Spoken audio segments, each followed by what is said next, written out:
Les 10 fédérations du Parti Union des forces démocratiques de Guinée de Conakry ont réitéré leur soutien et solidarité au président Cellou Dalein Diallo ce jeudi. Une union sacrée face à la fermeture du siège, du QG et surtout à la détention des cadres du parti à la maison centrale de Conakry.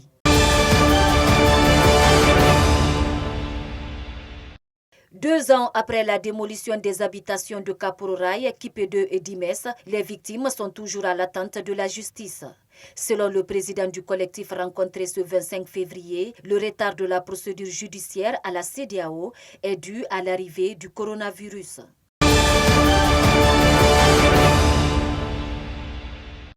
Lutte contre le Covid-19 dans le pays, plusieurs dispositions ont été prises par le gouvernement afin de lutter contre cette pandémie, notamment lieux de loisirs et culturels.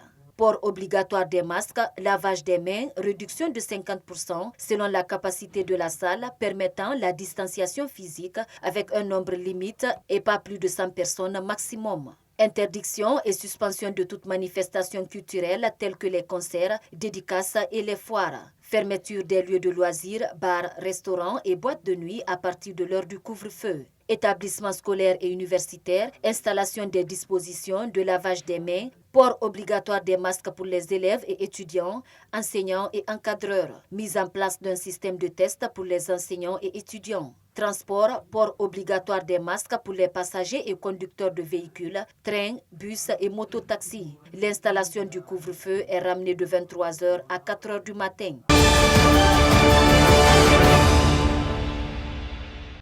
Sur le continent, plusieurs partisans d'Ousmane Sonko ont été arrêtés ces derniers jours à Dakar, alors que l'Assemblée nationale du Sénégal doit statuer ce 26 février sur la levée de l'immunité parlementaire du président du Pasteur. Ce dernier est accusé de viol répété sur une jeune fille de 20 ans. Ousmane Sonko est aujourd'hui le principal opposant au président sénégalais Macky Sall.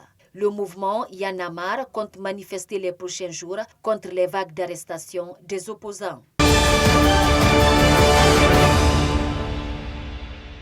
Dans le monde, en France, 20 départements ont été placés sous surveillance renforcée en raison d'une circulation accrue de l'épidémie de coronavirus et pourront faire l'objet de mesures de confinement locaux à partir du week-end du 6 mars si la situation continue à se dégrader, a annoncé jeudi 25 février Jean Castex lors d'une conférence de presse selon la RFI. Joe Biden s'est entretenu jeudi 25 février pour la première fois en tant que président des États-Unis avec le roi Salman d'Arabie Saoudite, alors que Washington doit diffuser bientôt un rapport déclassifié de la CIA pointant la responsabilité du prince héritier Mohammed Ben Salman dans l'assassinat du journaliste Jamal Khashoggi.